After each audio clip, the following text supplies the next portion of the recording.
están entrando en un paréntesis donde las palabras posibilidad, opciones y decisión toman significado. RCR presenta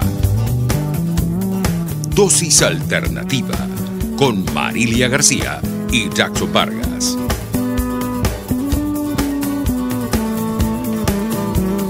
Hola, ¿qué tal amigos? Sean bienvenidos a su espacio Dosis Alternativa. Les saludamos como siempre detrás de los micrófonos Jackson Vargas y Marilia García. Recuerden que pueden interactuar y seguirnos en nuestras redes sociales a través del Twitter en @RCR750. También nos pueden sintonizar a través del Periscope y a través de nuestra página web rcr.tv, la radio que se ve. Así es. Amigos, les vamos a hacer esta pregunta. ¿Sabían ustedes que hay una enfermedad que hace que nuestra piel se endurezca, Marilia, que se ponga dura? Esa enfermedad viendo la investigación que hicimos, Jackson, previa, se parece mucho, quizás el doctor que vamos a tener hoy en vivo nos aclarará a la enfermedad esta de la artrosis, de la artritis, por la condición de las manos, como se pone. Por fuera los síntomas que se ven, por ejemplo, en las manos es muy parecida. Los síntomas físicos. Los síntomas, pero no es para nada, es otra cosa, pues, y puede afectar otros órganos de nuestro cuerpo. Amigos, estamos hablando de esclerosis sistémica. No sé, me confundo con esa palabra, pero es esclerosis sistémica. Vamos a hacer el contacto, estamos tratando de hacer el contacto con el doctor Gonzalo Luna, médico cirujano e inmunólogo en el Centro Clínico Profesional Caracas, quien nos va a dar detalles de esta enfermedad, Marilia, que es una enfermedad muy rara. Exacto.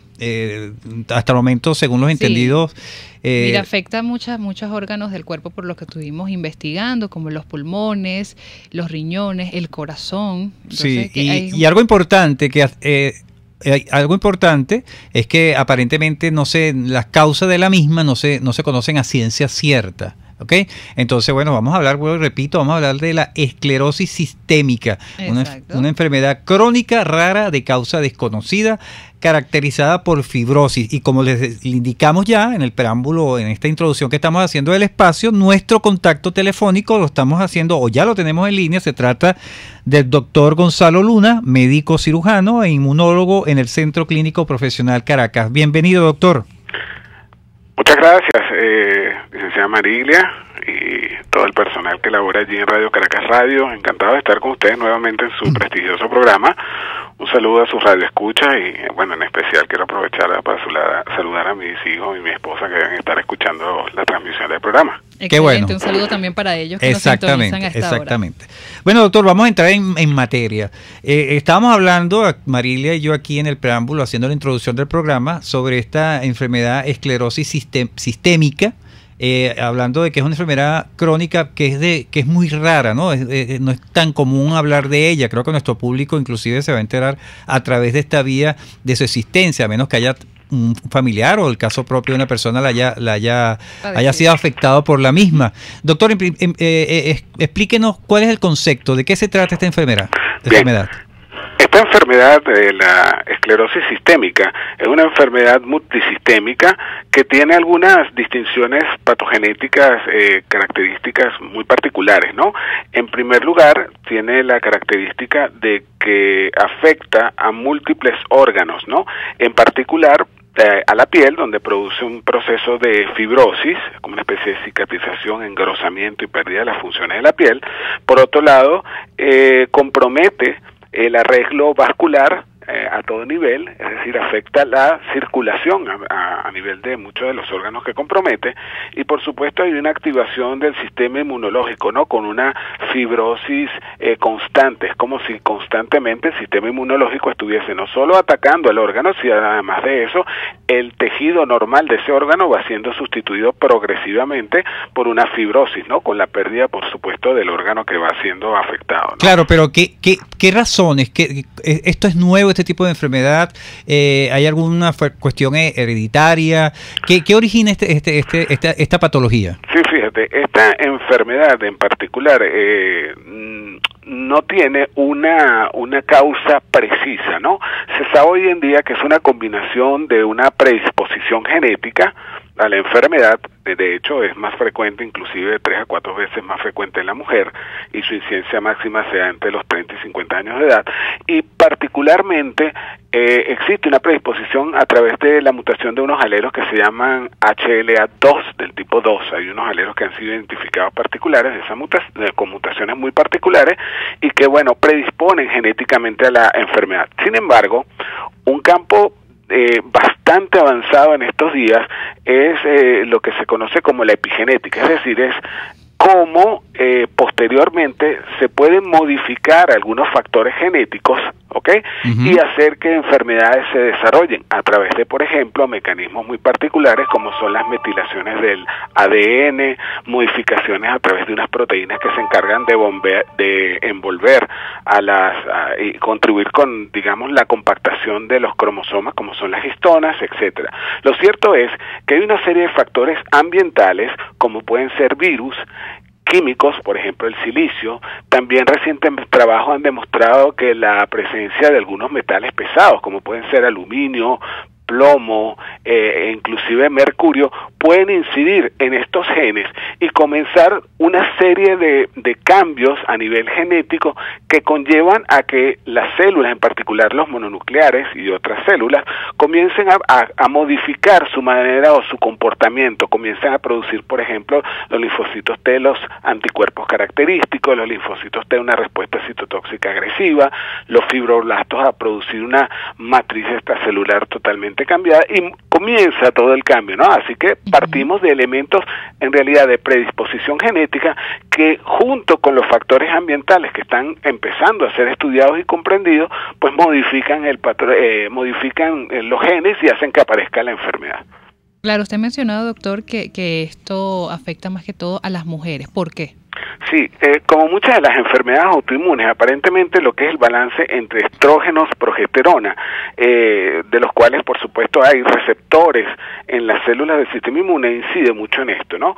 Cuando una persona tiene un desbalance en este cociente entre estrógenos y progesterona, entre este índice, pues por lo general hay una tendencia a una pérdida de la tolerancia del sistema inmunológico, es decir, la capacidad de reconocer lo propio de lo extraño, y comienza una respuesta quizás un poco agresiva hacia ciertos tejidos, ¿no?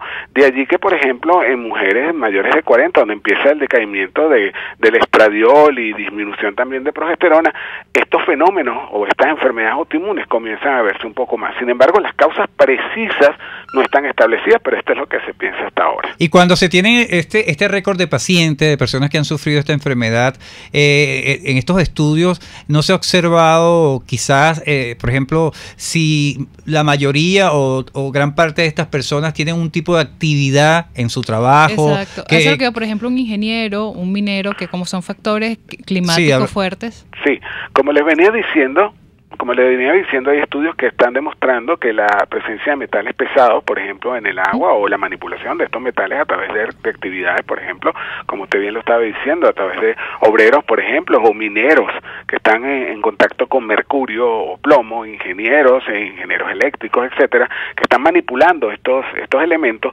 pero recuerden que debe haber una predisposición genética también, y eso es lo que hace que no aparezca en todo el mundo, ¿no? Claro. ¿Sí? Claro, porque si no fuera generalizado... Exacto, todo un ingeniero, todo un minero le ocasionará esta enfermedad. Y esa predicción genética, ¿cómo se determina? ¿Cómo sé yo que tengo esas debilidades quizás, no? Bien, eso en realidad se hacen a través de estudios muy particulares que tienen que ver con secuenciación de genes de el antígeno de histocompatibilidad tipo 1 o HL2. Uno hace una serie de métodos de investigación que permiten determinar si tú tienes o no la mutación para ese gen en particular, ¿no?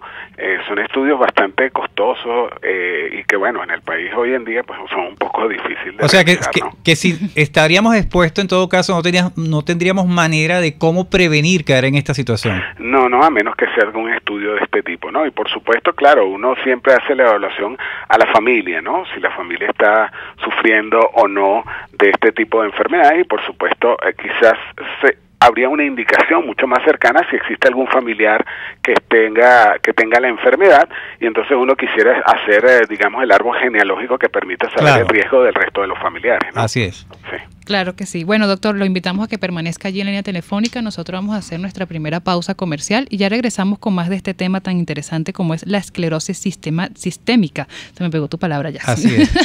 Bueno, ya regresamos con más de Dosis Alternativa. Estamos conversando con el doctor Gonzalo Luna, médico, cirujano e inmunólogo en el Centro Clínico Profesional Caracas. Ya regresamos. Volvemos en breve con más Dosis Alternativa. Porque en la gama de posibilidades, usted toma la decisión. Solo por RCR 750 AM y rcr.tv.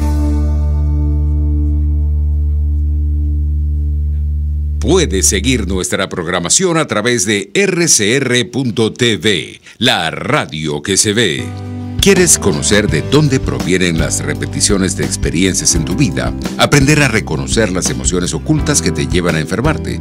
Francis Blanco, terapeuta especialista en bioneuroemoción, constelaciones familiares y análisis del transgeneracional, te tiene las respuestas a todas estas interrogantes. Contáctala en Instagram por @elhilodefrancis o en su correo electrónico elhilodefrancis@gmail o al 0424-111-1942.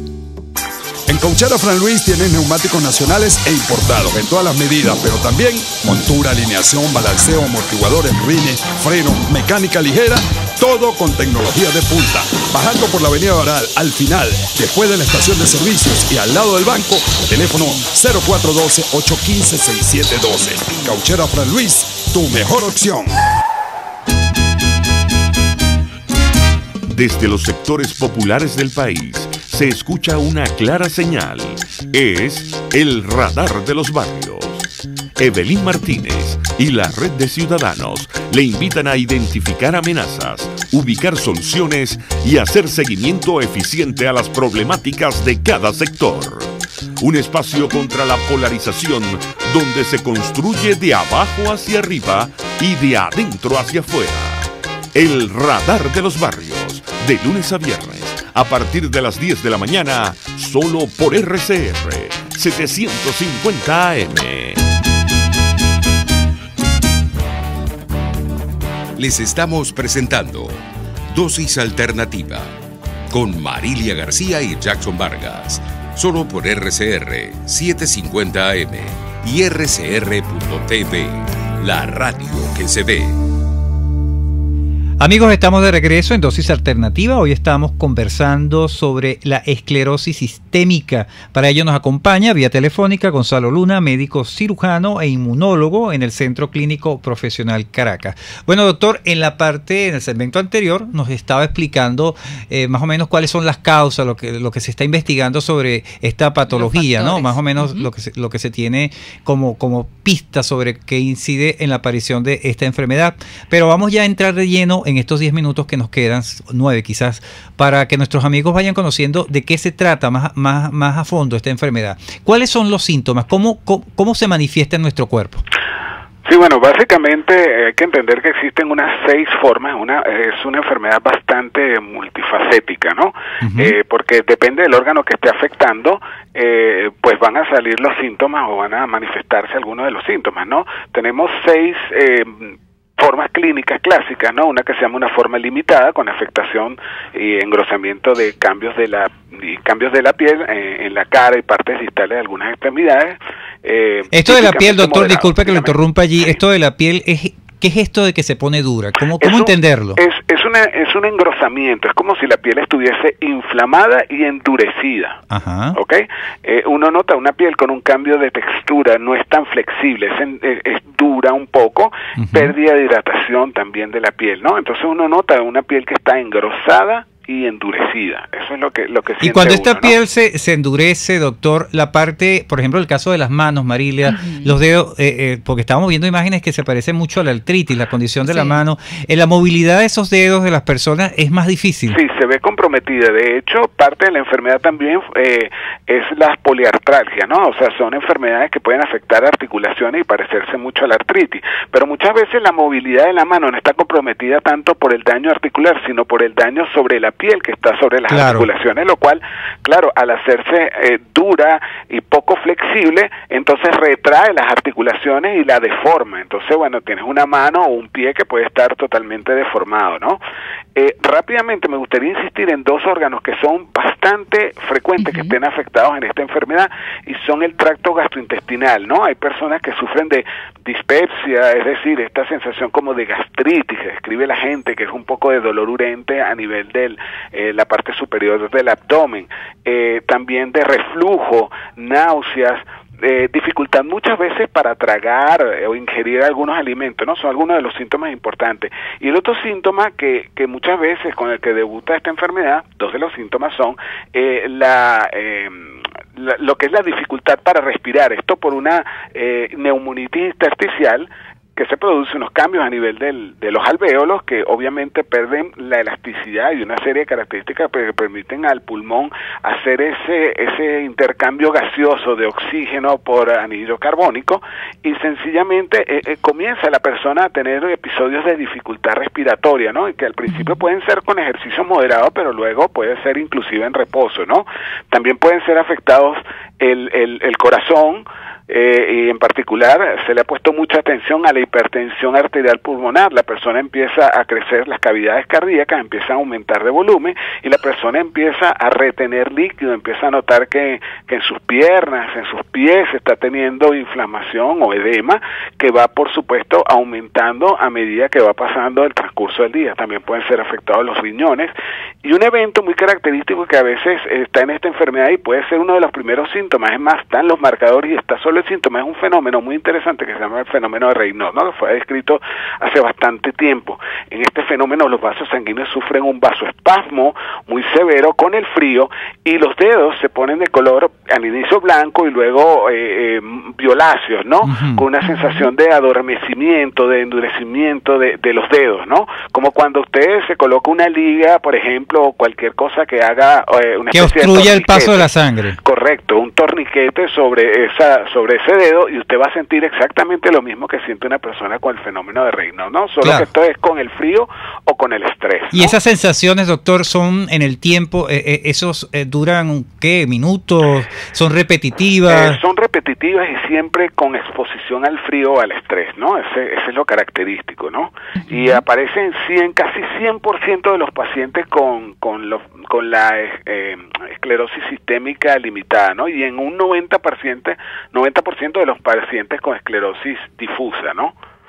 Claro, me imagino por estos síntomas que nos mencionaba de la gastritis, muchas personas a lo mejor empiezan a presentar estos síntomas de una gastritis, de un reflujo, quizás de una dificultad para respirar, y no lo asocian directamente con esta enfermedad. Sí, es correcto. Y como ahí es importante, y siempre lo repetimos en nuestro programa, siempre insistimos en eso, la parte preventiva. ¿Cómo descarta un experto, por ejemplo, un gastroenterólogo, cuando llega una persona con esos síntomas? O hasta mismo un internista que va por una dificultad respiratoria. Ajá. ¿Y cómo descarta que no sea esta enfermedad lo que está pasando, que está afectando a la persona? Sí, bien, por lo general entonces esto es una enfermedad que debe ser atacada por una serie de disciplinas, es multidisciplinaria, ¿no? Y de primera un internista la sospecha por un buen interrogatorio clínico y un buen examen físico, ¿no? Cuando tú hablas con la persona y de repente te explica que tiene el fenómeno de Raynaud, que acabamos de explicar ahora, que tiene síntomas gastrointestinales, que está teniendo algo de disnea, de dificultad respiratoria cuando realiza actividades que usualmente no le producían esos síntomas, entonces tú debes sospechar la posibilidad de ese síndrome, ¿no? Claro. Lo otro que deberías hacer entonces es solicitar los exámenes, por supuesto pertinentes, al menos generales, que te ayuden a descartar otras enfermedades que pudieran cursar con el mismo, ¿no? Que son muy parecidas. Pero yo creo que la clave ahí, doctor, corríjame si me equivoco, es la pregunta que le voy a hacer es, ¿estos síntomas se dan de manera simultánea, a diferencia de otras enfermedades donde se puede dar uno solo? Sí, lo que pasa es que en el tiempo se van añadiendo, ¿no? El Raynaud puede aparecer solo, y de repente se van añadiendo de la dificultad respiratoria y el problema gastrointestinal. Eso es lo complejo de la enfermedad, y por eso muchas veces el diagnóstico se hace de manera tardía, cuando a alguien se le ocurre integrar todos estos síntomas después que el paciente ha pasado por un gastroenterólogo, por un neumonólogo, etcétera, ¿no? Entonces alguien tiene que pensar, y en eso sí nos distinguimos nosotros los inmunólogos, en tratar de pensar de una manera integral en el paciente, ¿no? Y pensar que el paciente es uno solo y debes de alguna forma integrar todos estos síntomas. Claro. Exacto, doctor. ¿Y esta enfermedad tiene cura? Pues bueno, cura como tal, no. Se han hecho diferentes intentos para realizar un mejor pronóstico de esta enfermedad, pero cura como tal no existe. Se controla bastante bien y hay algunos procedimientos que han mejorado el pronóstico de la enfermedad, ¿no? Sin embargo, cura como tal, pues no. ¿Y cómo, disculpe Marila, y cómo es ese tratamiento? O sea, ¿va a depender de qué zona del cuerpo te afecta? Sí, evidentemente que sí, ¿no? Básicamente digamos, los tratamientos están dirigidos a 6 áreas de acuerdo a lo que ha establecido, a 6 de las complicaciones de acuerdo a lo que ha establecido un comité en Europa. En el 2017 se reunieron y establecieron que debían pautar tratamientos para algunas de las complicaciones más importantes, como son hipertensión pulmonar, para las úlceras, para los problemas gastrointestinales, problemas cardíacos y, por supuesto, para las molestias y los trastornos en la piel, ¿no? Sin embargo, cuando uno divide en drogas que deberían utilizarse, uno utiliza inmunosupresores, es decir, drogas que disminuyen la actividad del sistema inmunológico, utiliza también agentes vasoactivos o agentes que mejoren la circulación o mejoren, digamos, sí, la irrigación o el trastorno vascular, por supuesto, para que no se produzcan úlceras ni trastornos vasculares a niveles de los distintos órganos afectados. Por supuesto, el tratamiento de los eventos gastrointestinales, como son tratar de mejorar, por ejemplo, con prokinéticos, la disminución de la motilidad gastrointestinal y, por supuesto, los reflujos, y así, vas abarcando cada una de estas áreas, poco a poco con los distintos medicamentos que se tienen. O sea, que es un tratamiento multifacético. Sí, es correcto. Por eso es también importante la participación de otras especialidades médicas y que, por supuesto, el neumonólogo con el inmunólogo, gastroenterólogo, etcétera, pues cardiólogo, participen de manera conjunta en la resolución de esta enfermedad, ¿no? Claro. Un equipo multidisciplinario que pueda atender al paciente. Nos queda un minuto, pero quiero que el doctor me responda esta pregunta. Hablaba de que más afectadas son las mujeres y hablaba de un rango de 30 a 50 años. ¿Qué pasa si la mujer sale embarazada y aparece esta enfermedad? Wow, es un poco complejo el tratamiento de esta enfermedad con el embarazo, ¿no? Creo que no se tiene mucha experiencia con respecto a eso, ¿no? Usualmente se puede utilizar inmunosupresores tipo esteroides, que se han utilizado en otras ocasiones para mujeres embarazadas, y tratar de dar drogas vasoactivas que sean probadas en el embarazo, que sean seguras, ¿no? Okay. Para evitar la mayor cantidad de síntomas en la mujer embarazada, pero siempre hay que poner rápidamente, para eso hay unas categorías de ABC de riesgo sobre embarazo. ¿Sí? Claro. Entonces uno utilizaría agentes vasoactivos o inmunosupresores que hayan demostrado seguridad en el embarazo. O sea, que es complicado, hay que tener cuidado. Es un poco complicado, pero bueno, uno tendrá que tener, con la experiencia que se tiene en las distintas especialidades, y nosotros en inmunología, pues pudiéramos tratar de dar alguna solución a algunos de los síntomas. Así es. Bueno, doctor, lamentándolo mucho, llegamos al final de nuestro espacio. Sus puntos de contacto para las personas que nos sintonizaron a esta hora.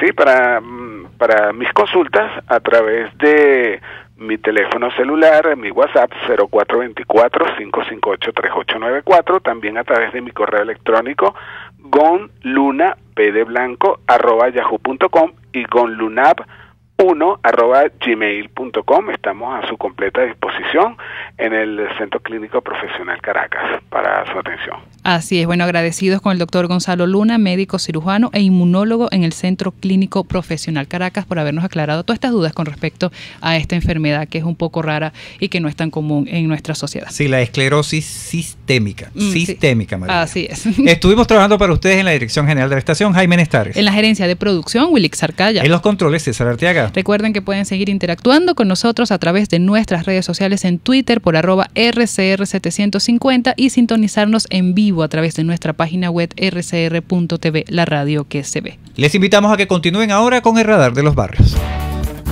Hasta aquí, esta emisión de Dosis Alternativa.